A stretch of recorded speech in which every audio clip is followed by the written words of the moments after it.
Ma famille a manqué mon plus grand moment. Mais quand ma valorisation de 92 millions d'euros a fait la une de Challenge, mon père m'a envoyé un texto, dîner de famille à 19 h. Discussion importante. Je suis arrivé avec les. Je m'appelle Vivienne. J'ai 30 ans et je vis à Paris. Mon téléphone a vibré à 15h47 un mardi ordinaire. J'ai baissé les yeux vers l'écran et j'ai vu un nom que je n'avais pas vu depuis 8 mois. C'était mon père. Le message était bref. Célébration de famille ce soir. Nouvelles importantes concernant l'expansion. Ne sois pas en retard. J'ai fixé les mots. Durant les 8 derniers mois, mon téléphone était resté complètement silencieux. Pas d'appel pour mon anniversaire, pas de texto pour savoir comment j'allais. Pas d'invitation pour les fêtes. Pour ma famille, je n'existais pas. Mais ce matin-là, tout avait changé. À 8 h, le magazine Challenge avait publié son nouveau numéro. Mon visage était là, en plein dans la section économie. À côté de ma photo, un titre sur ma start-up technologique et un chiffre bien précis, une valorisation de 92 millions d'euros. Ce n'était pas une coïncidence. Ils ne se sont pas soudainement sentis en manque de moi. Ils ne se sont pas subitement souvenus qu'ils avaient une fille nommée Vivienne. Ils ont vu l'article. Ils ont vu l'argent. Avant, je pleurais quand ils m'ignoraient.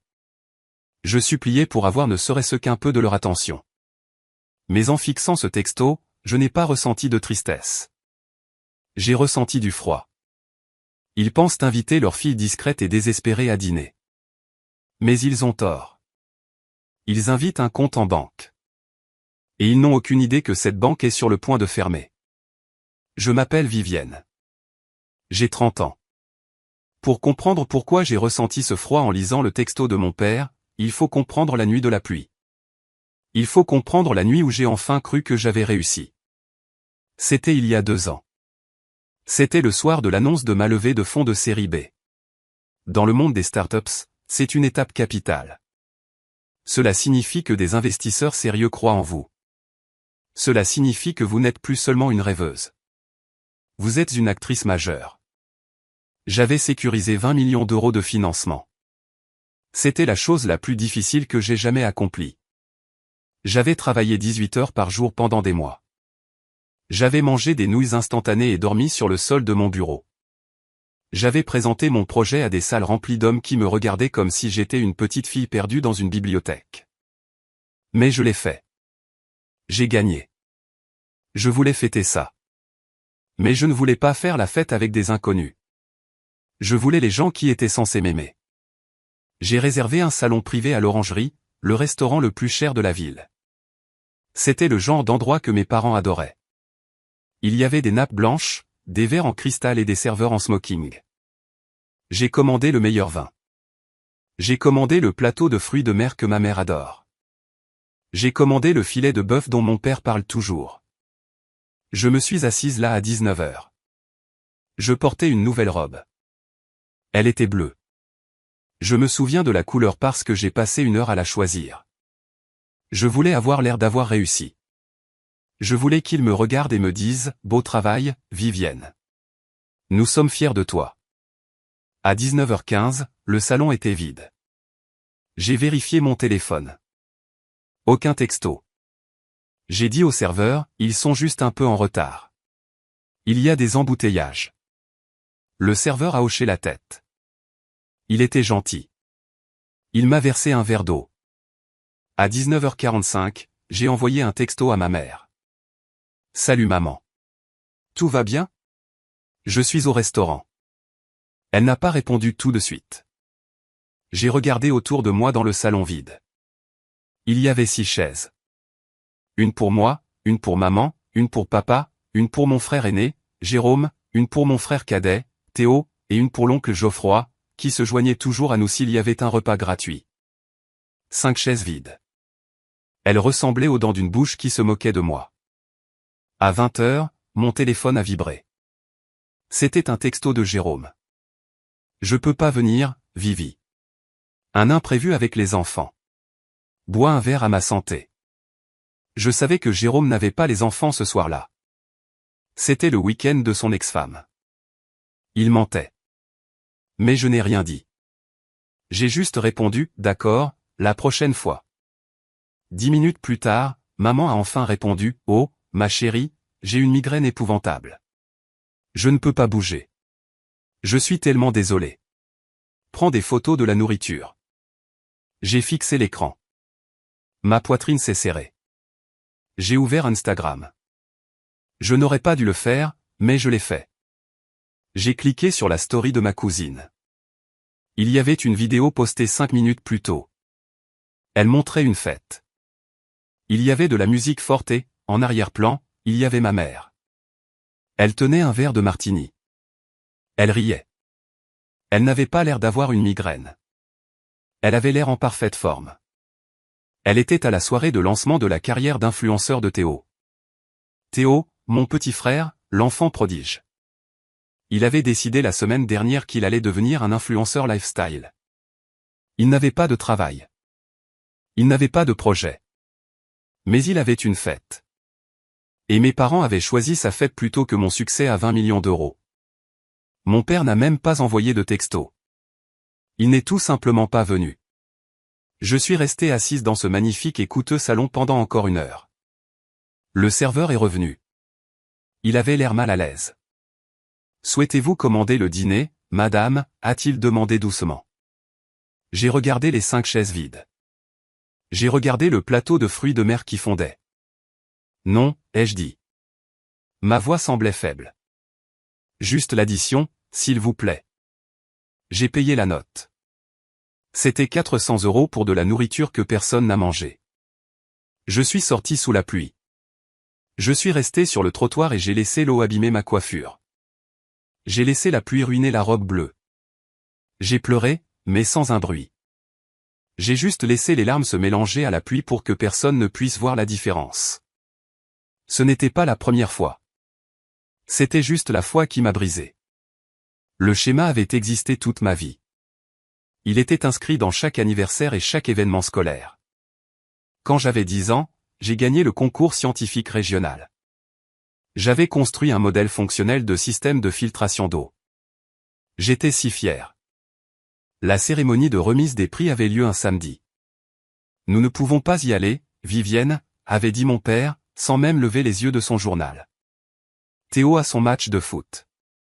Mais Théo joue au foot tous les week-ends, avais-je dit. C'est la finale régionale. Ne sois pas égoïste, avait sèchement répliqué ma mère.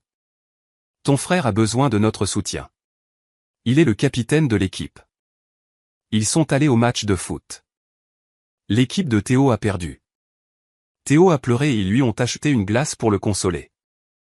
Je suis monté seul sur scène pour accepter ma médaille. Le directeur a cherché mes parents dans la foule. Je l'ai vu chercher.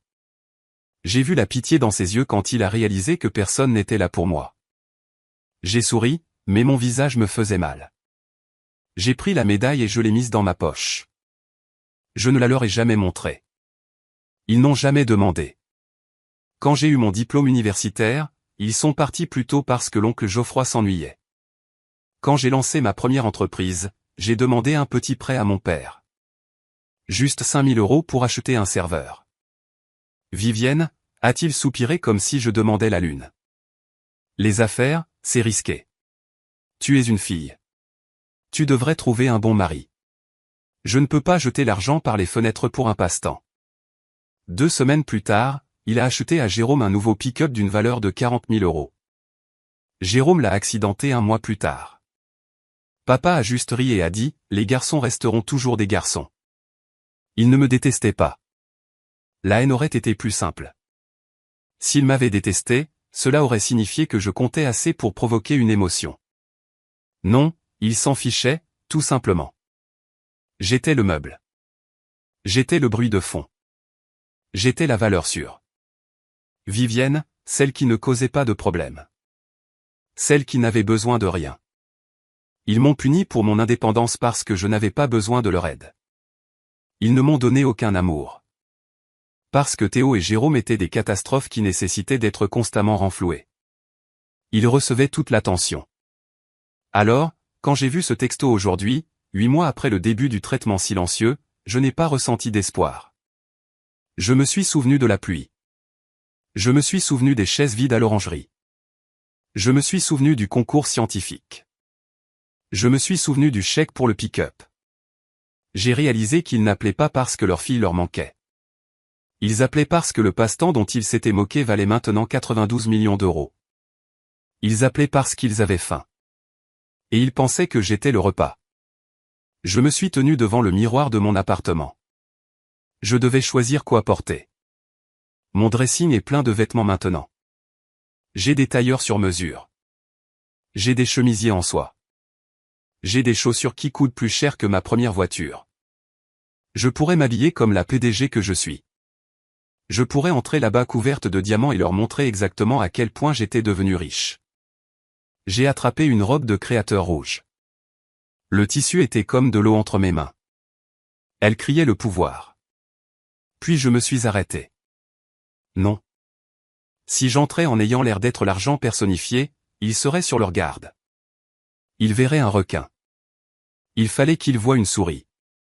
Il fallait qu'ils pensent que rien n'avait changé. Il fallait qu'ils se sentent supérieurs. Parce que quand les gens se sentent supérieurs, ils deviennent négligents. Ils disent des choses qu'ils ne devraient pas dire. Ils révèlent leur vrai visage. J'ai reposé la robe rouge. J'ai sorti un pantalon noir simple et un pull gris basique. C'était propre, mais c'était vieux. Il y avait un petit fil qui dépassait sur la manche. J'ai mis des ballerines confortables, pas de talons. J'ai attaché mes cheveux en un chignon désordonné. Je ne portais pas de maquillage. Je me suis regardé dans le miroir. J'avais l'air fatigué. J'avais l'air de la Vivienne dont il se souvenait. La Vivienne qui galérait, la Vivienne ennuyeuse. Parfait, ai-je murmuré à mon reflet. Je suis descendu au garage. Garée à ma place se trouvait ma nouvelle voiture, une sportive électrique noire et élégante. Elle était rapide, silencieuse et magnifique. À côté se trouvait ma vieille voiture, une berline de 2016. La peinture s'écaillait sur le capot. Le pare-choc avait une bosse depuis qu'un caddie l'avait heurté il y a 3 ans. Je l'avais gardé pour les courses salissantes, pour transporter des cartons, ou pour les jours où je ne voulais pas être remarqué. J'ai attrapé les clés de la berline. Le moteur a tout sauté quand je l'ai démarré. La climatisation cliquetait. L'odeur de vieux café et de poussière a rempli l'habitacle. C'était l'odeur de mon passé. J'ai conduit à travers la ville. Le trajet jusqu'au country club du Bois-Joli a duré 40 minutes. En conduisant, je sentais la vieille anxiété essayer de revenir. C'est quelque chose de physique. Mon estomac a commencé à se nouer. Mes mains serraient trop fort le volant. Mon cerveau a commencé à rejouer les vieilles cassettes. Tu es trop sensible, Vivienne. Pourquoi ne peux-tu pas être plus drôle comme Théo? Tu gâches toujours l'ambiance avec ton sérieux. J'ai pris une profonde inspiration. Je me suis concentré sur la route. Je ne suis plus cette personne, me suis-je dit. Je suis la PDG d'une grande entreprise technologique. Je gère 200 employés. Je prends des décisions qui déplacent des millions d'euros. J'ai licencié des gens plus effrayants que mon père. J'ai négocié avec des gens plus intelligents que ma mère. Ils ne savent pas qui je suis. Ils ne connaissent qu'un souvenir de moi. Je me suis arrêté à la grille du country club. Le garde a regardé ma voiture cabossée avec suspicion. Il s'est penché hors de sa guérite. Les livraisons, c'est par l'entrée de service, a-t-il dit grossièrement. J'ai baissé la vitre. Je n'ai pas souri. Je suis ici pour le dîner des Lefebvre, ai-je dit simplement. Mon nom est Vivienne Lefebvre. Il a vérifié son presse-papier. Il a froncé les sourcils. Il a regardé de nouveau ma voiture, puis la liste. C'est bon, allez-y. Il m'a fait signe de passer d'un air ennuyé. Il ne me respectait pas. C'était bien. Ça faisait partie du plan. J'ai remonté la longue allée sinueuse. Le paysage était parfait. L'herbe était coupée à la même hauteur exacte. Les fleurs étaient disposées en cercle parfait. Tout n'était que surface. Tout était faux, tout comme ma famille. J'ai garé la berline juste au premier rang. À côté de moi se trouvait le Range Rover de mon père. Il était poli et brillant. De l'autre côté, la Porsche de Jérôme. Je savais pertinemment que Jérôme ne pouvait pas se permettre les mensualités de cette Porsche. Papa devait probablement les payer pour lui. Ma berline sale et cabossée ressemblait à une tache entre leurs voitures de luxe. J'ai coupé le moteur. Je suis resté assise dans le silence un instant. C'était la fosse aux lions. Je retournais à l'endroit où j'avais été le plus blessé. J'ai regardé mon téléphone une dernière fois. J'avais un texto d'Aline, ma directrice financière. Les documents sont prêts. Je suis en attente. Dis-moi juste le mot. J'ai répondu, donne-moi 30 minutes. J'ai mis le téléphone dans ma poche. J'ai vérifié mon visage dans le rétroviseur. Je me suis assuré que mon expression était neutre. Pas de colère, pas d'excitation, juste une page blanche. J'ai ouvert la portière. L'air extérieur sentait l'herbe fraîchement coupée et le parfum cher. J'ai monté les marches en pierre jusqu'aux lourdes portes en bois du club. Mon cœur battait lentement et régulièrement. Boum, boum, boum. Je n'entrais pas pour mendier de l'amour. Je n'entrais pas pour me vanter. J'entrais pour conclure un marché. J'ai poussé les portes. Je suis entré dans le salon privé. Il s'appelait le salon doré. Les murs étaient recouverts de boiseries sombres et il y avait un lustre qui ressemblait à une explosion de verre gelé. Au centre se trouvait une table ronde dressée pour 6. Cette fois, il n'y avait pas de chaise vide. Tout le monde était là. Mon père était assis en bout de table. Il portait son costume bleu marine, celui qu'il mettait quand il voulait intimider les gens. Ma mère était à côté de lui, portant une robe qui scintillait sous les lumières. Mes frères Jérôme et Théo étaient en face d'eux. L'oncle Geoffroy était déjà là, sirotant un scotch. Dès que j'ai posé le pied sur le tapis, le spectacle a commencé. La voilà, a crié ma mère. C'était un son aigu et théâtral.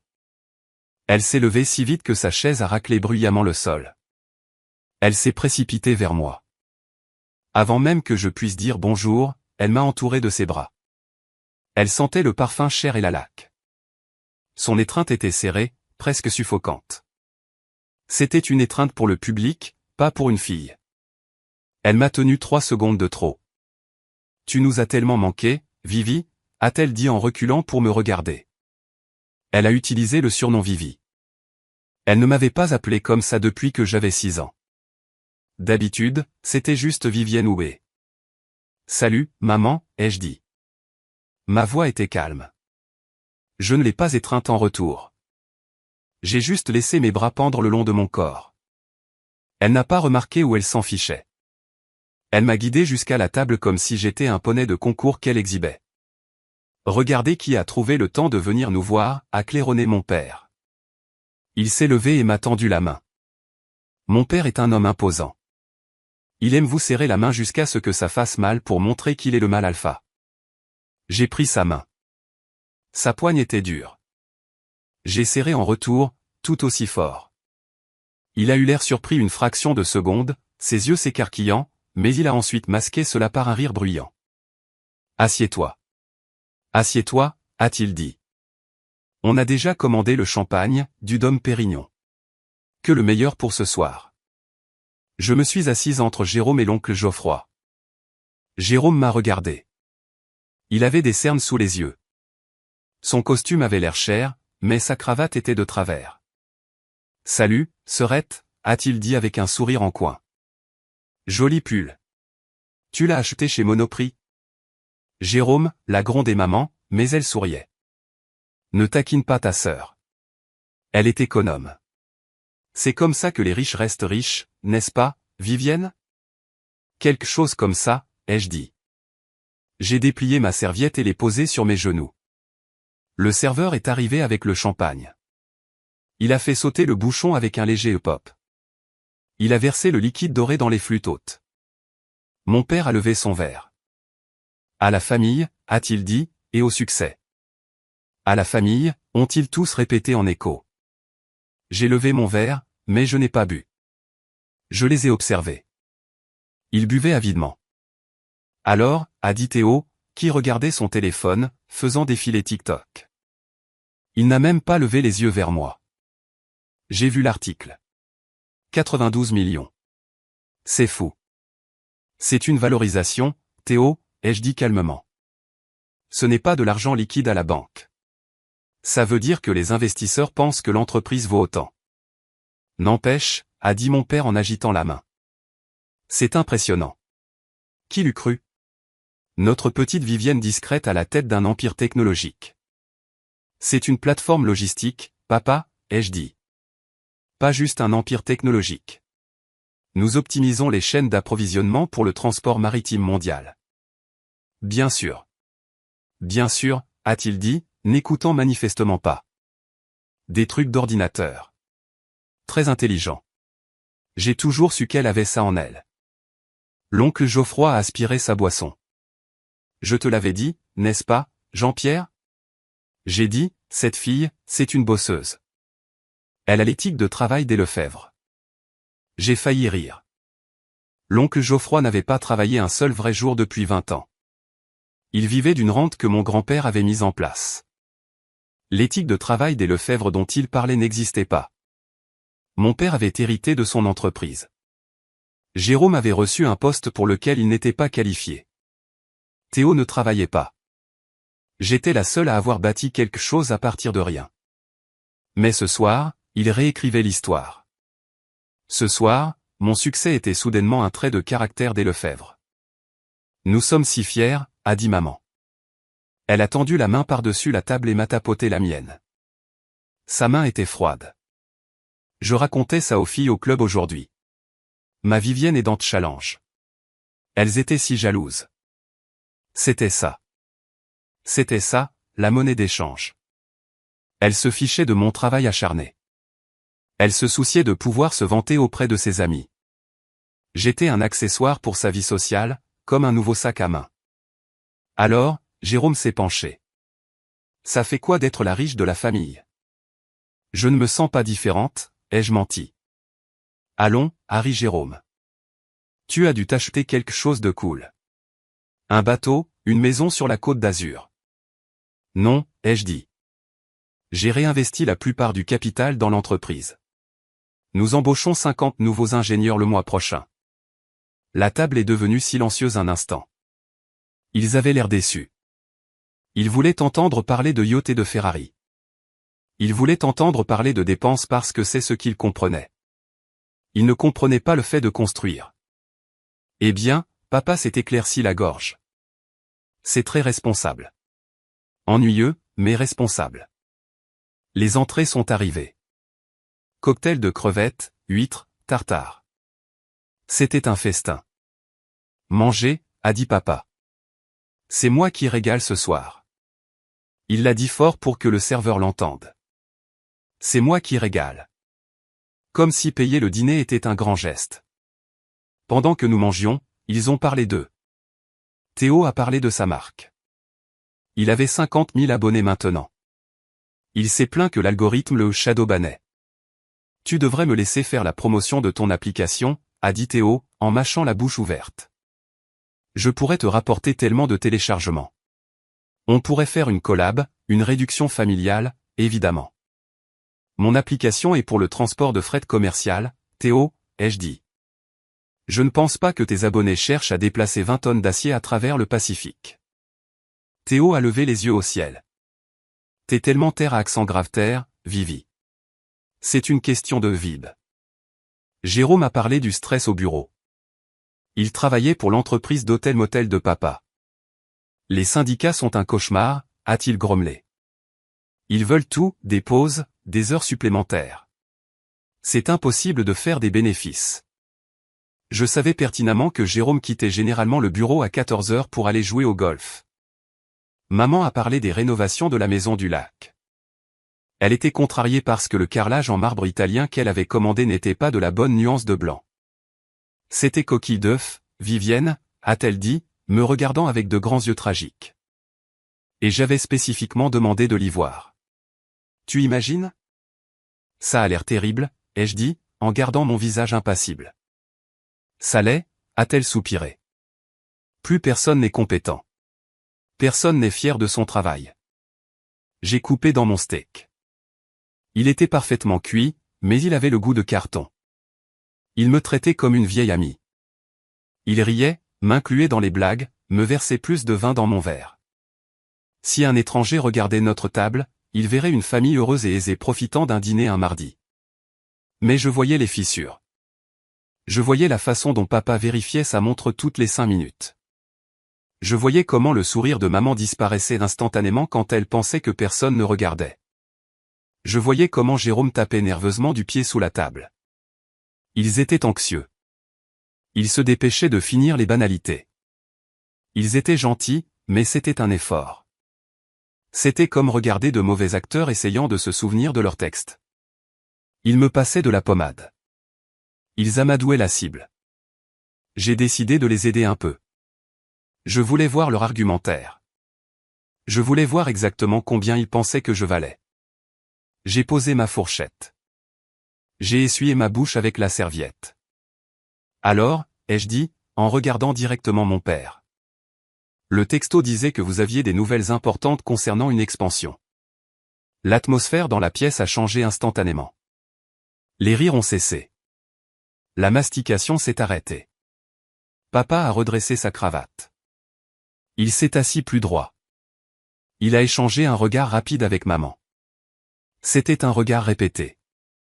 C'était l'heure du spectacle. Oui, a dit papa. Sa voix a baissé d'une octave. Elle est devenue sérieuse. La voix de l'homme d'affaires. Je suis content que tu en parles, Vivienne. Il a fait signe au serveur de débarrasser les assiettes.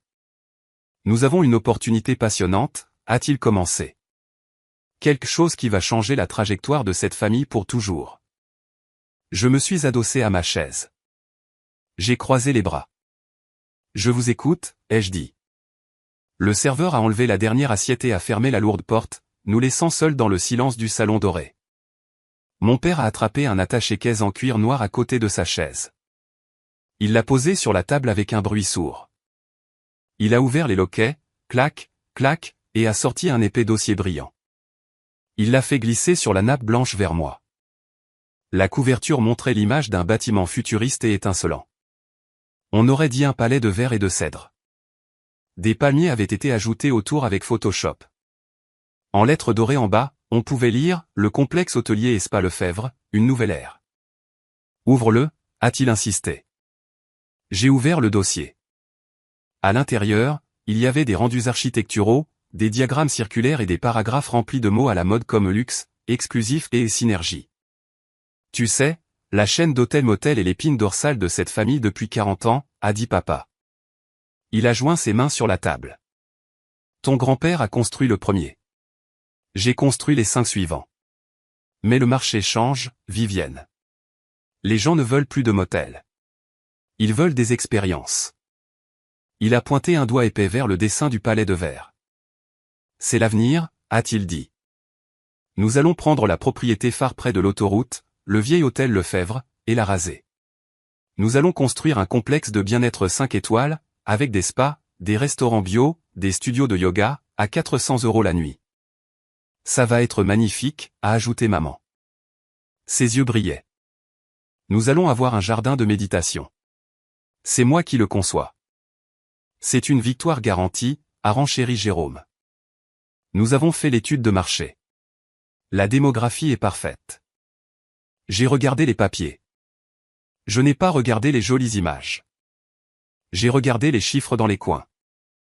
C'est un projet énorme, ai-je dit calmement. La construction seule. 15 millions ? 18, a corrigé papa, pour bien faire les choses. Et vous avez le financement, ai-je demandé. Papa s'est de nouveau éclairci la gorge. Il a bu une gorgée d'eau. C'était le point de bascule. Nous avons les principaux investisseurs alignés, a-t-il dit doucement. La banque est d'accord pour le prêt à la construction, mais tu sais comment sont les banques. Elles sont bureaucratiques. Elles sont lentes. Elles veulent voir un certain montant de capital liquide d'avance avant de débloquer les gros fonds, un prêt relais, pour ainsi dire. Il a fait une pause. Il m'a regardé avec ce qu'il pensait être une expression paternelle chaleureuse. Pour moi, il ressemblait à un loup décidant quelle partie du mouton mordre en premier. Nous avons réalisé, a-t-il continué, que nous ne devrions pas donner tous ces intérêts à des étrangers.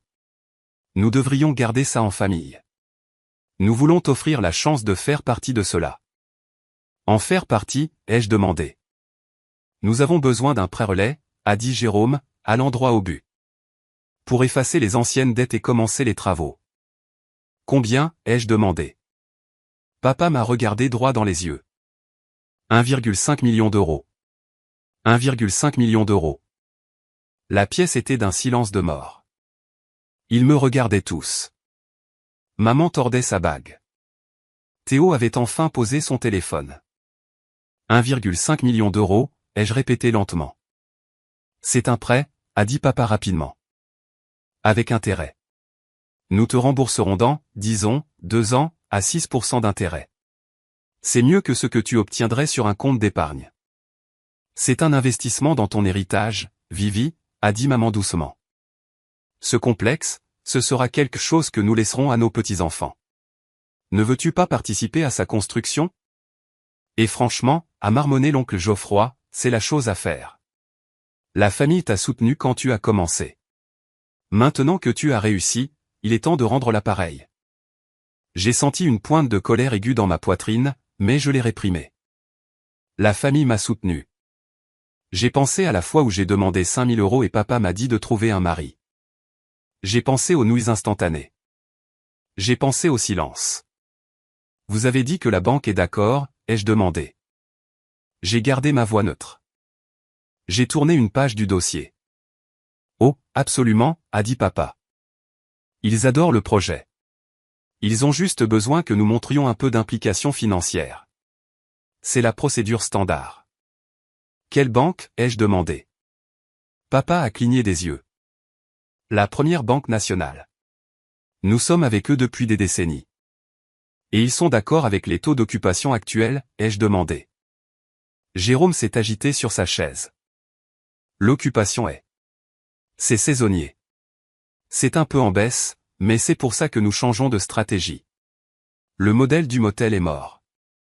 D'accord, ai-je dit. Donc, vous avez besoin de 1,5 million d'euros pour démolir l'ancien bâtiment et repartir de zéro. Exactement, a souri papa. Il pensait m'avoir eu.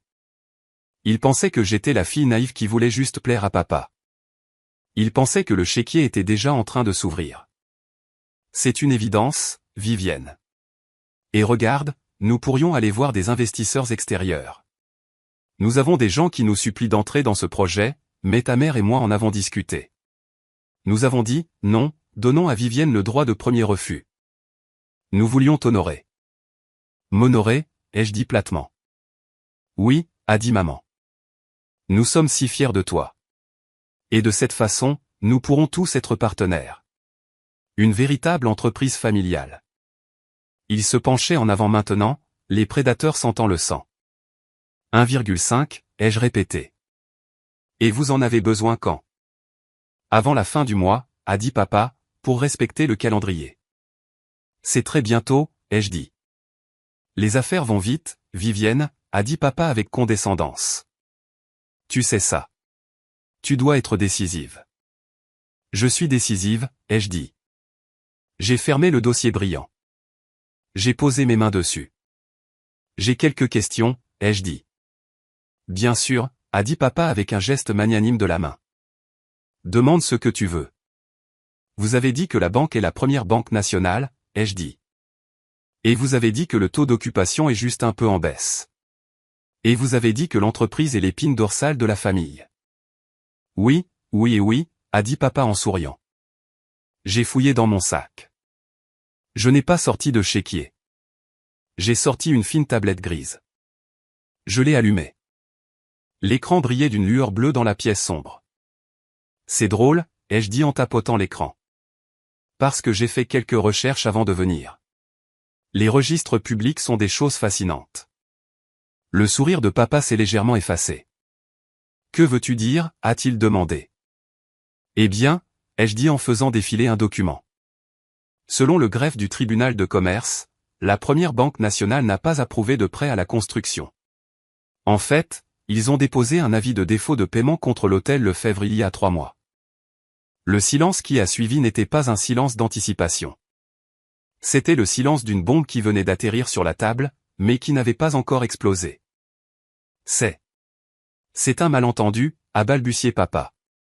Son visage a commencé à rougir. Une erreur de paperasse. Nous sommes en train de régler ça. Et, ai-je continué, ma voix stable et froide, le taux d'occupation n'est pas saisonnier. Il est en dessous de 40% depuis 2 ans. Vous ne changez pas de stratégie parce que vous avez une vision, papa. Vous changez de stratégie parce que vous perdez de l'argent à flot. J'ai levé les yeux de la tablette. J'ai regardé directement dans ses yeux. Vous n'avez pas besoin de 1,5 million d'euros pour un prêt relais. Vous avez besoin de 1,5 million d'euros pour empêcher la banque de saisir la propriété le mois prochain. Vous êtes insolvable. Maman a eu un hoquet. Vivienne, comment oses-tu utiliser ce mot? C'est la vérité, maman, ai-je dit. L'entreprise n'est pas une mine d'or. C'est un navire en train de couler, et vous m'avez invité ici ce soir parce que vous voulez que je paie pour les canaux de sauvetage. Papa a frappé sa main sur la table. L'argenterie a cliqueté.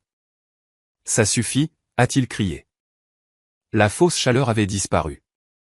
Le masque était tombé. Pour qui te prends-tu, à venir ici enquêter sur ta propre famille? Nous t'offrons une opportunité. Vous m'offrez un mensonge, ai-je dit. Nous t'avons élevé, a-t-il hurlé. Nous t'avons mis à l'abri. Nous t'avons nourri. Tu nous dois tout. Je ne vous dois rien, ai-je dit. Je me suis levé. Mes jambes tremblaient un peu, mais ma voix était solide comme le roc. Vous m'avez ignoré pendant 8 mois. Vous avez manqué l'annonce de ma levée de fonds. Vous avez manqué ma vie. Mais à la seconde où vous avez vu un signe euro à côté de mon nom, vous vous êtes souvenu que j'existais. Espèce de petit égoïste, a commencé Jérôme en se levant. Assieds-toi, Jérôme, ai-je dit sèchement.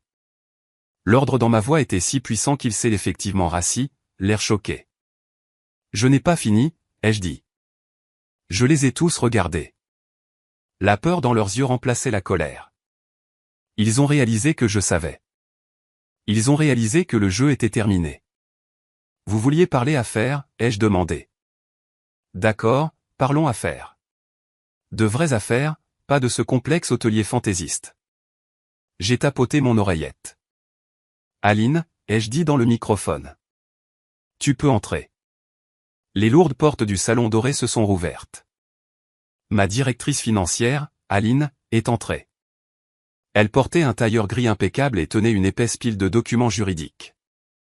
Elle avait l'air d'un bourreau. Elle s'est approchée de la table et s'est tenue à côté de moi. Elle n'a pas regardé ma famille. Elle a posé les documents devant moi. Tout est préparé, Vivienne, a-t-elle dit. J'ai regardé mon père. Il était pâle. Il transpirait. Je ne suis pas venu ici pour vous accorder un prêt, papa, ai-je dit. Je ne prête pas d'argent aux entreprises en faillite. C'est un mauvais investissement. Alors pourquoi es-tu ici, a pleuré maman. Sa voix tremblait. Pourquoi es-tu venu? J'ai posé ma main sur la nouvelle pile de papier. Je suis ici pour faire un achat. La pièce était silencieuse, mais c'était un silence lourd.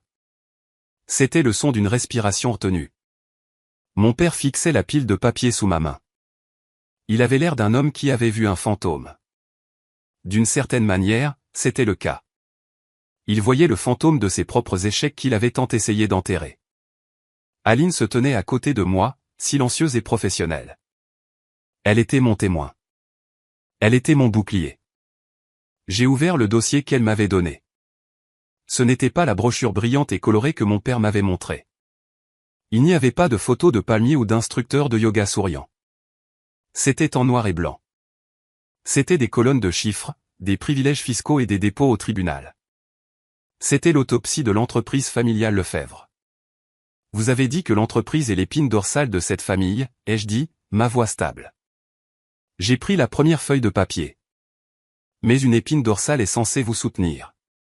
Cette entreprise est en train de vous entraîner vers le bas. Tu ne sais pas de quoi tu parles, a sèchement répliqué Jérôme. Il essayait d'avoir l'air dur, mais sa voix s'est brisée. Tu passes tes journées à regarder des feuilles de calcul. Tu ne connais pas la réalité des opérations. Je sais que vous n'avez pas payé vos taxes foncières depuis 14 mois, ai-je dit.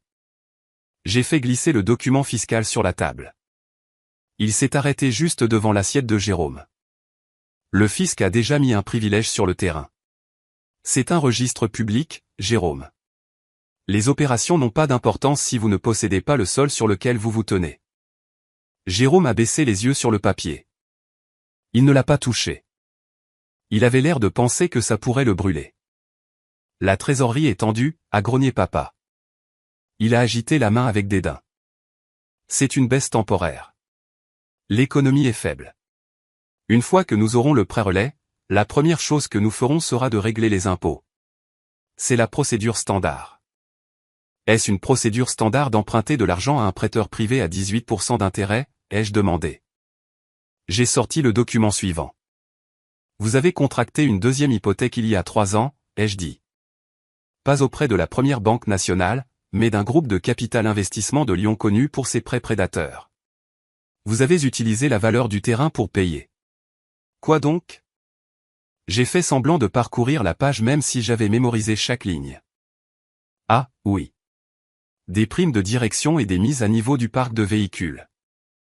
J'ai regardé le porte-clés de la Porsche de Jérôme posé sur la table. J'ai regardé le bracelet en diamant au poignet de ma mère. Vous avez dépouillé l'entreprise de ses fonds propres pour acheter des voitures et des bijoux, ai-je dit. Et maintenant que le paiement final est dû, vous n'avez pas l'argent. Nous méritons ces primes, s'est écriée maman. Elle avait l'air offensée. Ton père travaille plus dur que quiconque. Il a bâti cet empire. Il mérite de conduire une belle voiture. T'attends-tu à ce que nous vivions comme des mendiants? J'attends de vous que vous payiez vos dettes, ai-je dit. C'est ce que vous m'avez appris, n'est-ce pas? Un Lefebvre paie toujours sa part. C'est ce que tu as dit quand j'avais besoin d'un appareil dentaire, et tu m'as dit de distribuer des journaux pour en payer la moitié. J'avais 12 ans. Maman a tressailli. Elle a détourné le regard. C'était pour te forger le caractère, a dit papa avec raideur. Eh bien, ça a marché, ai-je dit. J'ai du caractère et j'ai aussi de la solvabilité. Vous n'avez ni l'un ni l'autre. J'ai continué la démolition. C'était chirurgical. Je ne criais pas. Je ne pleurais pas. Je lisais juste les faits. Le taux d'occupation n'est pas seulement en baisse, papa. Il a chuté de 40% d'une année sur l'autre. Les avis en ligne sont terribles. Punaise de lit dans la chambre 204. Moisissure dans la douche de la chambre 112. Pas d'eau chaude dans toutes les laits. Les clients se plaignent de tout de nos jours, a crié l'oncle Geoffroy. Il a claqué son verre de scotch sur la table. Ils sont trop exigeants. On ne peut pas plaire à tout le monde. Vous avez besoin de 3 millions d'euros de réparation juste pour mettre le bâtiment aux normes, ai-je dit. Le toit fuit. Le système de chauffage et de climatisation date de 1985. Les fondations du secteur nord se fissurent. Si un inspecteur municipal passait demain, il condamnerait le bâtiment. Il mettrait un cadenas sur les portes. J'ai regardé mon père. Il se ratatinait dans sa chaise. Il était habituellement un homme si imposant, remplissant la pièce de sa voix forte et de ses larges épaules. Maintenant, il avait l'air vieux. Il avait l'air fatigué. Vous m'avez menti, ai-je dit. Vous m'avez invité ici, m'avez offert du champagne et m'avez montré les dessins d'un complexe qui n'existera jamais. Vous m'avez dit que vous aviez besoin de 1,5 million d'euros pour une opportunité, mais cet argent ne construirait pas un complexe. Il servirait juste à payer les requins de Lyon pour 6 mois de plus. Il vous achèterait un peu plus de temps pour prétendre que vous êtes riche. Nous sommes riches, a hurlé Théo. Il s'est levé, renversant sa chaise. Nous sommes les Lefebvre. La moitié de la ville nous appartient. Vous ne possédez rien, Théo, ai-je dit calmement. La banque possède la maison.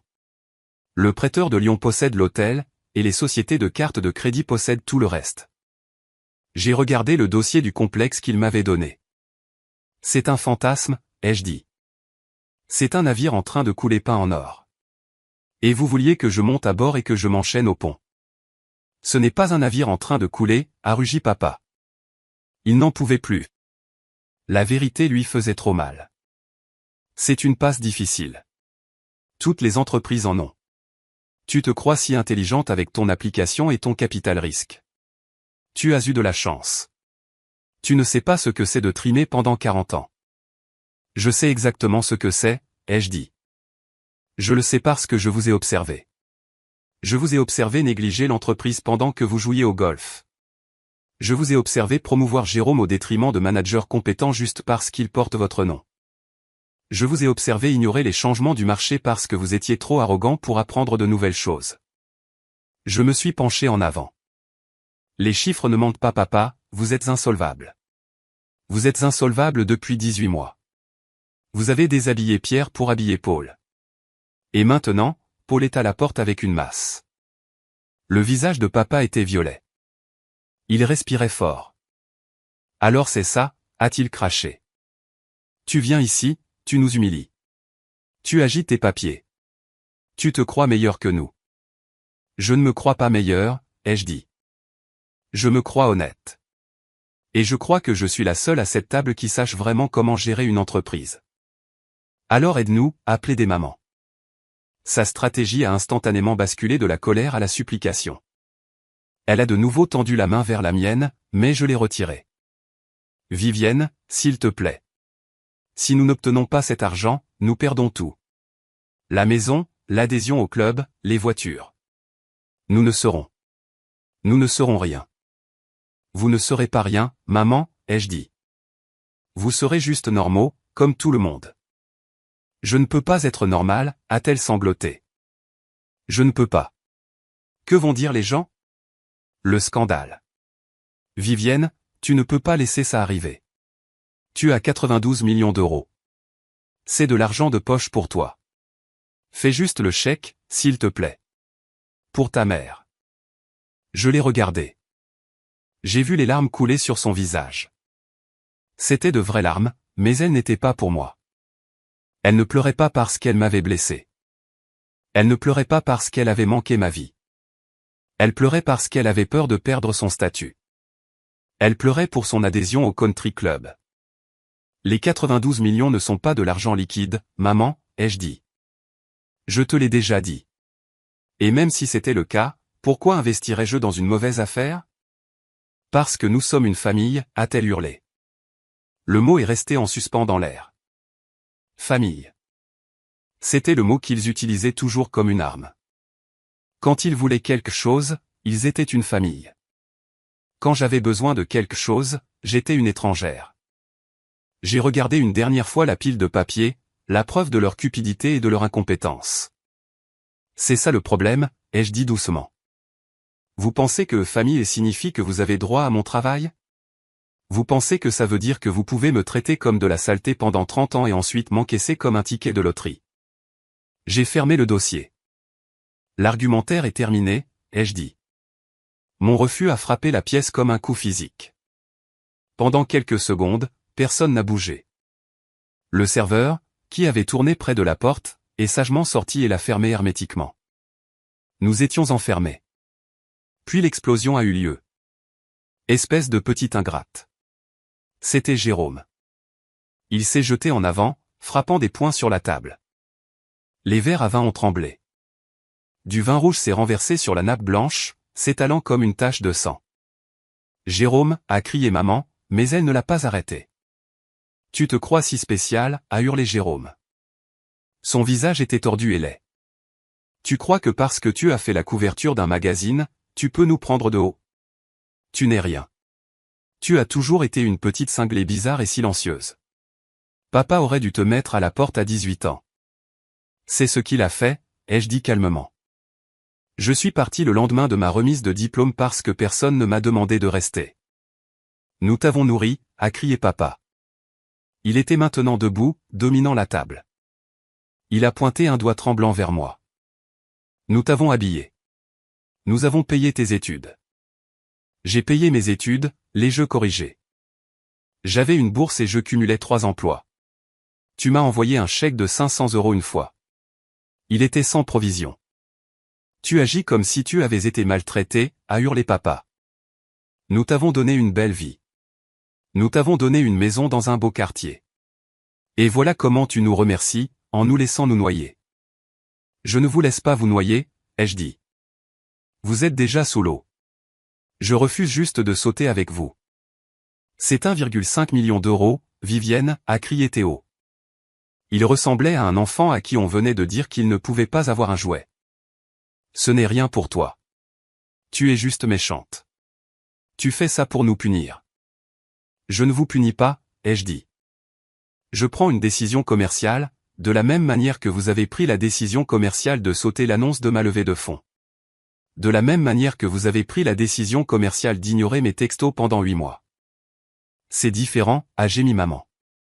Elle s'éponguait les yeux avec une serviette, ruinant son mascara. Nous étions occupés. Nous avons nos vies. Tu ne peux pas garder rancune éternellement, Vivienne. Ce n'est pas chrétien. Ce n'est pas bien. Ce n'est pas de la rancune, ai-je dit. Ce sont des données. J'ai analysé les données de notre relation, et le retour sur investissement est de 0. Oh, écoutez-la, a ricané l'oncle Geoffroy. Il était ivre maintenant. Elle utilise ces grands mots savants. Retour sur investissement. Tu es froide, Vivienne. Tu as toujours été froide.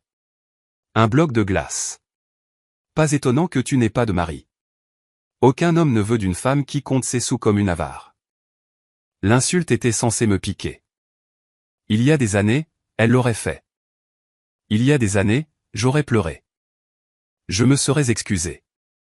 J'aurais fait le chèque juste pour qu'ils arrêtent de crier, juste pour qu'ils m'aiment pendant 5 minutes. Mais je n'étais plus cette fille. Je suis restée assise, parfaitement immobile, les regardant s'autodétruire. Ils essayaient tout. La culpabilité, la honte, la colère, la pitié. Papa a essayé de jouer la victime. Je suis un vieil homme, Vivienne. Mon cœur n'est pas solide. Le stress de tout ça, ça pourrait me tuer. Veux-tu avoir ça sur la conscience? Veux-tu tuer ton père? Ton cœur va très bien, papa, ai-je dit. Tu as joué 18 trous de golf hier. J'ai vu la carte de score sur l'application du club. Maman a essayé de jouer la martyre. J'ai tout abandonné pour vous, les enfants. J'ai sacrifié ma ligne. J'ai sacrifié ma carrière. Et maintenant que j'ai besoin d'un peu d'aide, juste un tout petit peu d'aide, ma propre fille me tourne le dos. Tu avais une nounou, maman, ai-je dit. Et une femme de ménage. Tu n'as rien sacrifié. Ils ont continué. C'était une tempête de bruit. Ils m'ont traité d'égoïste. Ils m'ont traité d'arrogante. Ils m'ont traité de traître. Je les ai laissés crier. Je les ai laissés tout sortir. À l'intérieur, j'ai ressenti une sensation étrange. Je m'attendais à être blessé. Je m'attendais à être triste. Mais au lieu de cela, je me suis senti plus légère. Chaque insulte qu'ils me lançaient coupait une corde. Clac. Fini le besoin de leur approbation. Clac. Fini l'espoir qu'ils changent. Clac. Fini la culpabilité. J'ai réalisé qu'ils ne me voyaient pas. Ils ne m'avaient jamais vu. Pour eux, j'étais juste une ressource. Quand j'étais enfant, j'étais une ressource émotionnelle, quelqu'un à ignorer pour qu'ils puissent se sentir important. Maintenant, j'étais une ressource financière, quelqu'un à dépouiller pour qu'ils puissent rester confortables. C'étaient des vampires, et j'étais enfin en train de fermer la fenêtre. Avez-vous terminé, ai-je demandé. Ma voix était calme, mais elle a transpercé leurs cris. Ils se sont arrêtés. Ils haletaient, à bout de souffle. La pièce était chaude de leur colère. J'ai dit, non. Je ne vous prête pas l'argent. C'est définitif. Alors sors, a grogné papa. Il s'est affalé lourdement. Il ne pouvait pas me regarder. Sors de ma vue. Tu n'es plus ma fille. Si tu passes cette porte, ne reviens jamais. Tu es morte pour nous. Je suis morte pour vous depuis longtemps, papa, ai-je dit. Je viens juste de le réaliser. Va-t'en, a crié Jérôme. Prends ta voiture bas de gamme et tes vêtements miteux et dégage. On trouvera l'argent ailleurs. On n'a pas besoin de toi. Vous ne trouverez pas l'argent, ai-je dit. Aucune banque ne vous touchera. Aucun investisseur ne vous touchera. Je suis la seule à avoir même regardé les comptes. Nous trouverons un moyen, a insisté maman. Nous le faisons toujours. Nous sommes des survivants. Vous n'êtes pas des survivants, ai-je dit. Vous êtes des parasites. Maman a eu un hoquet. Je me suis levé. J'ai lissé mon pull gris. J'ai pris mon sac. Je m'en vais, ai-je dit. Mais avant de partir, il y a une dernière chose. J'ai regardé Aline. Elle était restée debout comme une statue pendant toute la dispute. Elle n'avait pas bronché une seule fois. Elle connaissait le plan. Aline, ai-je dit, montrez-leur le dernier document. Aline s'est avancée. Elle n'avait pas l'air intimidée par le visage rouge de mon père ou les poings serrés de Jérôme. C'était une professionnelle. Elle s'occupait de chiffres, pas de crise de colère. Elle a posé un seul document épais au centre de la table. Il a fait un bruit lourd. Ploc. La couverture était bleue. Il y avait un sceau juridique sur le devant. Qu'est-ce que c'est ? A demandé papa. Il ne l'a pas touché. Il le regardait comme si c'était une bombe. Je vous ai dit que je ne vous accorderai pas de prêt, ai-je dit. Et c'est vrai. Un prêt implique la confiance. Un prêt implique que je crois que vous pouvez me rembourser. Ce n'est pas le cas. J'ai fait le tour de la table lentement. Cependant, ai-je continué, je suis une femme d'affaires et quand je vois un actif en difficulté avec du potentiel, j'agis. Un actif en difficulté, a demandé Jérôme. De quoi tu parles ? Je connaissais vos problèmes financiers il y a 3 semaines, ai-je dit. Mon équipe surveille les opportunités du marché. Nous avons vu l'avis de défaut de paiement de la Première Banque nationale. Nous avons vu les dépôts du prêteur de Lyon. Je me suis arrêté derrière la chaise de mon père. Je ne suis pas venu ici pour vous sauver, papa.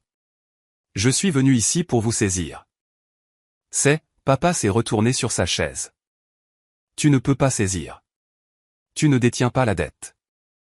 En fait, ai-je dit. Si. J'ai fait un signe de tête vers le dossier bleu. Ouvrez-le. Les mains de papa tremblaient tellement qu'il pouvait à peine soulever la couverture. Il a lu la première page. Ses yeux ont balayé le texte juridique. Son visage est passé du rouge à une nuance de gris terrifiante. Ce n'est pas possible, a-t-il murmuré. Quoi ? A demandé maman. Jean-Pierre, qu'est-ce que c'est ? Elle a racheté la créance, a murmuré papa. Sa voix avait disparu. On aurait dit un fantôme. Elle a racheté l'hypothèque. J'ai racheté votre dette au prêteur de Lyon hier matin, ai-je expliqué calmement. Ils étaient heureux de s'en débarrasser. Ils pensaient que vous alliez faire défaut de toute façon. Je leur ai payé 80 centimes pour 1 euro. C'était une bonne affaire, vraiment. Et la Première Banque nationale, a demandé papa, me regardant avec horreur. J'ai acquis cette dette cet après-midi, ai-je dit. Aline a finalisé le virement pendant que nous mangions les entrées. J'ai regardé autour de la table. Je détiens l'hypothèque sur cette adhésion au Country Club. Je détiens l'hypothèque sur l'hôtel Lefebvre. Je détiens le privilège sur la maison du lac. Je détiens la dette sur les véhicules de l'entreprise. Le silence dans la pièce était absolu. C'était le vide. Jérôme a laissé tomber sa fourchette. Elle a cliqueté bruyamment contre son assiette. Tu possèdes tout, a demandé Théo. Sa voix était faible. Tout, ai-je dit. Je suis votre créancière. Je suis la banque. Je me suis penché près de mon père. Alors, quand vous me dites de sortir et de ne jamais revenir, vous devriez peut-être faire attention, parce que techniquement, vous êtes assis sur une chaise que j'ai payée. Papa s'est affalé. Il avait l'air vaincu. Toute la fanfaronnade, toute la colère, toute l'énergie de « je suis le patriarche » s'est écoulée de lui. Il n'était plus qu'un vieil homme qui devait beaucoup d'argent à une femme qu'il avait sous-estimée. Pourquoi ? A murmuré maman. Elle avait l'air terrifiée. Pourquoi ferais-tu ça ? Pour nous ruiner ? Non, maman, ai-je dit. Pour sauver l'entreprise. Mais pas pour vous. Pour moi. J'ai de nouveau fait signe à Aline. Elle a sorti d'autres papiers de son attaché-caisse. Voici les conditions, ai-je dit. Puisque vous êtes en défaut de paiement sur les 2 prêts, j'ai le droit de saisir les actifs immédiatement. Je pourrais vous expulser de la maison ce soir. Je pourrais fermer à clé les portes de l'hôtel demain matin. Maman a poussé un gémissement. Mais, ai-je dit, je ne suis pas cruel. Je ne suis pas vous. J'ai fait glisser un chèque sur la table. Il était face cachée. Je prends la pleine propriété du groupe hôtelier Lefebvre. Avec effet immédiat, ai-je dit. Le conseil d'administration est dissous. Les postes de direction sont supprimés. J'ai regardé Jérôme. Tu es viré. J'ai regardé papa. Tu es à la retraite. Tu ne peux pas faire ça, a commencé Jérôme, mais il s'est arrêté. Il savait que je pouvais. Le chèque sur la table, ai-je dit, est une indemnité de départ. C'est 200 000 euros. C'est pour vos parts. C'est plus que ce que l'entreprise vaut, compte tenu de la dette. Prenez-le et vous partez sans rien. Pas de dette, pas de procès, pas de faillite. 200 000, a dit papa faiblement. Mais le terrain seul. Le terrain est hypothéqué jusqu'au cou, papa, ai-je dit. Vous ne devez rien. C'est un cadeau. C'est le dernier cadeau que je vous ferai jamais. Et si nous refusons, a demandé l'oncle Geoffroy. Alors je saisis deux mains, ai-je dit simplement. Je prends les actifs par voie judiciaire. Vous n'obtenez rien. Vous faites faillite. Vous perdez la maison. Vous perdez les voitures. Vous perdez la réputation à laquelle vous tenez tant. Tout le monde au club saura que Jean-Pierre Lefebvre ne pouvait pas payer ses factures. J'ai laissé la menace planer. Je savais que c'était la seule chose qu'il ne pourrait pas supporter. Il pouvait supporter de perdre de l'argent. Il ne pouvait pas supporter de perdre la face. Vous avez 5 minutes pour signer, ai-je dit. J'ai vérifié ma montre, une montre simple et bon marché à mon poignet. Le compte à rebours commence maintenant.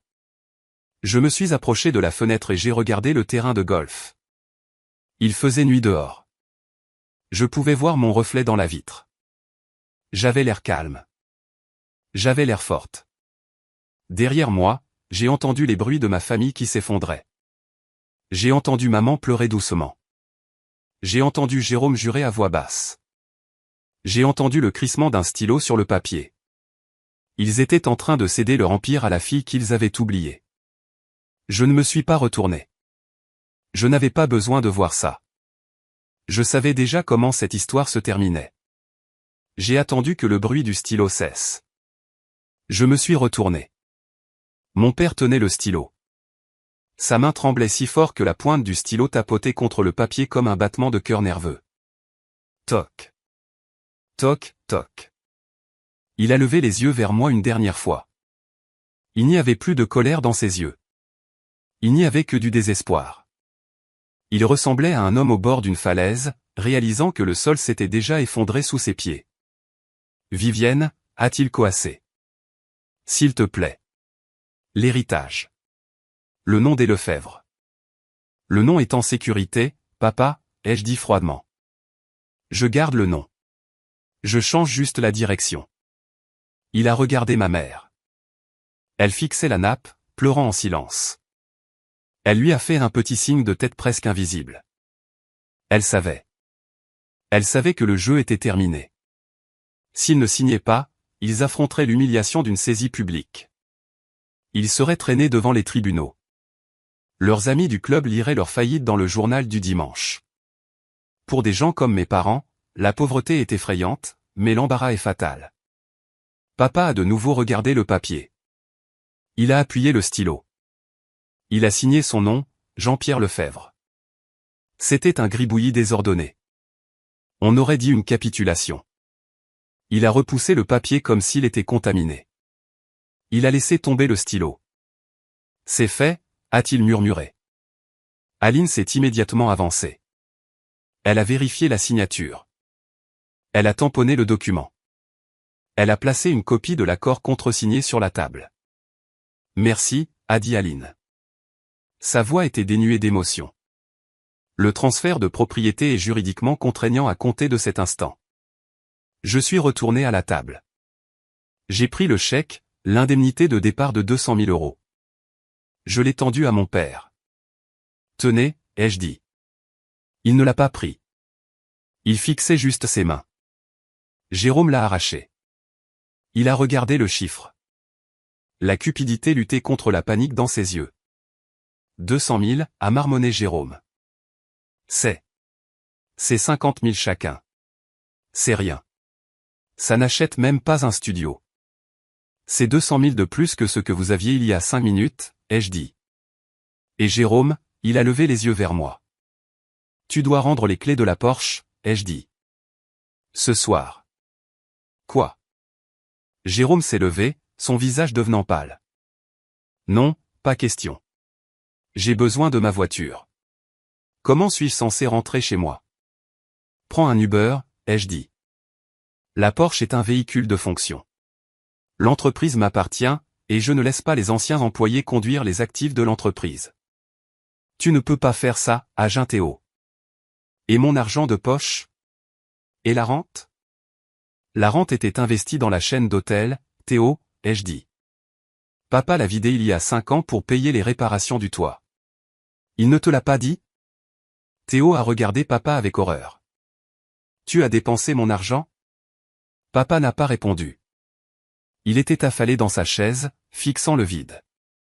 Le grand Jean-Pierre Lefebvre, l'homme qui m'avait terrorisé pendant 20 ans, n'était plus qu'un costume vide. Et la maison, a demandé maman, sa voix tremblante. Vivienne, tu ne vas sûrement pas prendre la maison. Où allons-nous vivre? J'ai regardé ma mère. Je me suis souvenu de la façon dont elle me regardait quand j'étais enfant, comme si j'étais une tache sur son tapis parfait. Je me suis souvenu comment elle ignorait mes appels. Je me suis souvenu comment elle se souciait plus de la couleur de son carrelage que de mes sentiments. La maison est la garantie du prêt de la Première Banque nationale, ai-je dit. Elle appartient à la banque, et maintenant, je suis la banque. J'ai fait une pause. J'ai laissé la réalité s'installer. Je vous donne 30 jours, ai-je dit. C'est généreux. La plupart des banques vous en donneraient 10. Vous avez 30 jours pour quitter la propriété. Je vous suggère d'utiliser l'indemnité de départ pour trouver une location. Quelque chose de douillet, peut-être.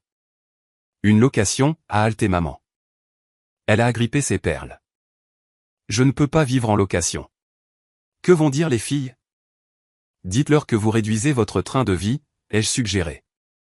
Ou dites-leur la vérité, que vous avez passé des décennies à prétendre être riche tout en négligeant l'entreprise.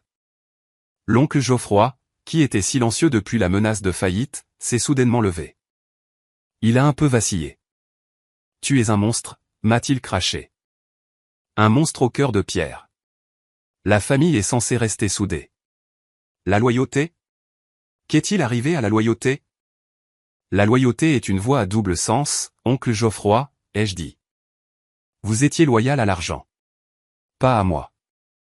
Je les ai tous regardés une dernière fois. Papa, vaincu et brisé. Maman, terrifiée à l'idée de l'effondrement de son statut social. Jérôme et Théo réalisant qu'ils allaient devoir travailler pour gagner leur vie. L'oncle Geoffroy, un vieil homme ivre sans plus rien à parasiter. J'ai attendu que la tristesse me frappe. J'ai attendu d'avoir pitié d'eux. Mais la tristesse n'est pas venue. Au lieu de cela, j'ai senti un poids énorme se soulever de ma poitrine. C'était une sensation physique. Mes épaules se sont détendues. Mes poumons se sont dilatés. J'ai réalisé que toute ma vie, j'avais porté leurs attentes. J'avais porté leur jugement. J'avais essayé de remplir un seau qui avait un trou au fond. Maintenant, j'avais posé le seau. Aline, ai-je dit, occupez-vous des clés. Oui, madame, a dit Aline. Elle a tendu la main à Jérôme. Jérôme m'a regardé, puis Aline. Il a juré à voix basse. Il a fouillé dans sa poche et a claqué les clés de la Porsche dans la main d'Aline. J'espère que tu t'étoufferas avec, m'a dit Jérôme. Je ne le ferai pas, ai-je dit. J'ai une très bonne digestion. Je leur ai tourné le dos. Je me suis dirigé vers les lourdes portes en bois. Vivienne, a appelé papa. Sa voix était faible, craquante. Vivienne, attends. Je me suis arrêté. Ma main était sur la poignée en laiton. Quoi, ai-je demandé sans me retourner. Nous t'aimions, a-t-il dit. À notre manière. Je suis resté là une seconde. J'ai pensé aux chaises vides à mon dîner de célébration. J'ai pensé au texto demandant de l'argent. J'ai pensé au silence. Non, papa, ai-je dit doucement à la porte. Vous aimiez avoir une fille que vous pouviez ignorer jusqu'à ce qu'elle devienne utile. Ce n'est pas de l'amour. C'est de la possession. Et je ne suis plus à vendre. J'ai poussé la porte et je suis sorti du salon doré. La porte a cliqué derrière moi avec un son solide et final. On aurait dit la fermeture d'un coffre-fort. J'ai traversé le hall du country club. C'était calme. Le coup de feu du dîner était terminé. Quelques personnes étaient assises dans le salon, buvant du cognac et parlant de leur score de golf. Ils ont levé les yeux quand je suis passé. Ils ne savaient pas qui j'étais. Ils ne savaient pas que la femme au pull gris et aux vieilles chaussures venait de racheter la plus grosse dette de leur club. Ils ont vu une inconnue. J'ai souri. J'aimais être une inconnue pour eux. Cela signifiait que j'étais libre. Je suis sorti par les portes d'entrée dans l'air nocturne. Il était frais et vif. Le ciel était clair. Je pouvais voir les étoiles. À l'intérieur de cette pièce, l'air avait été chaud et suffocant, rempli de mensonges et de parfums. Ici, l'air était pur. J'ai pris une profonde inspiration. Elle avait le goût de la liberté. J'ai descendu les marches en pierre jusqu'au parking. Le voiturier m'a vu arriver. Il a regardé mon ticket. Il a froncé les sourcils. Il se souvenait de ma voiture. La berline, a-t-il demandé en plissant le nez. Oui, ai-je dit. La berline. Il est parti en trottinant pour la chercher. Pendant que j'attendais, j'ai sorti mon téléphone de ma poche. Il y avait un texto. Il était arrivé il y a 2 minutes. C'était de maman. Vivi, s'il te plaît, parlons-en. Ne nous fais pas ça. Je peux arranger ça. Je vais faire en sorte que papa s'excuse. Reviens juste à l'intérieur. Nous pouvons trouver une solution. Tu es ma petite fille. J'ai fixé les mots ma petite fille. Elle n'utilisait ce mot que lorsqu'elle voulait me manipuler. Elle essayait encore. Même maintenant, après tout, elle pensait pouvoir tirer sur la ficelle et que je danserais. Elle pensait que j'étais toujours cette petite fille désespérée en attente d'approbation. Je ne me sentais pas en colère. Je me sentais juste. Fini. J'ai tapoté les 3 points dans le coin de l'écran. J'ai sélectionné et bloqué le contact. Puis je suis allé au contact de papa. Bloqué. Jérôme, bloqué. Théo, bloqué. Oncle Geoffroy, bloqué. J'ai regardé les noms disparaître de ma liste active. C'était une chirurgie numérique. J'extirpais l'infection. Le voiturier est arrivé dans ma berline de 2016. Le moteur cliquetait. Les freins ont grincé quand il s'est arrêté. Elle avait l'air ridicule garée à côté des Mercedes et des BMW. Le voiturier est sorti et m'a tenu la porte. Il avait l'air d'attendre un pourboire, mais il avait aussi l'air de me juger pour ma voiture de pacotille. J'ai fouillé dans mon sac. J'ai sorti un billet de 100 €. Je le lui ai tendu. Gardez la monnaie, ai-je dit. Ses yeux se sont écarquillés. Merci, madame. Je suis monté dans la voiture. Le siège était usé.